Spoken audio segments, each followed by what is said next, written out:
In today's video, I'm going to teach you how to view one page at a time in Microsoft Word.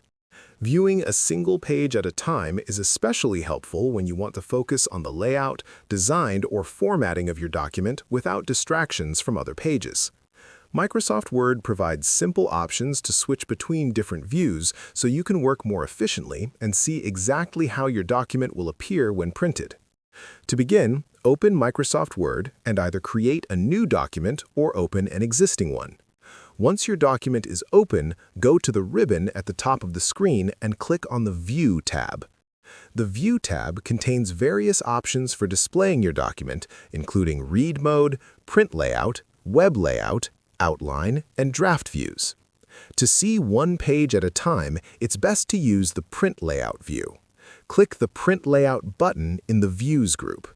This will display the document exactly as it will appear when printed, showing margins, spacing, headers, and footers. However, if your screen is large or the zoom level is set too low, multiple pages may still appear side by side. To adjust this, go to the Zoom section in the View tab and click on the One Page button.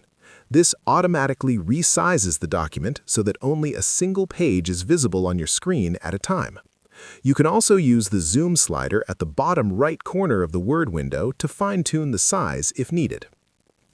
Another helpful tip is to use the vertical scroll bar to navigate between pages.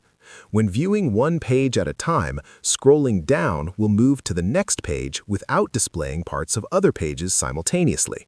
This makes it easier to review the content and formatting of each page individually.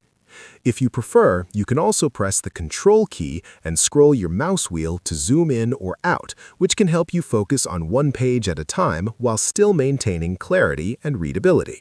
And that's it.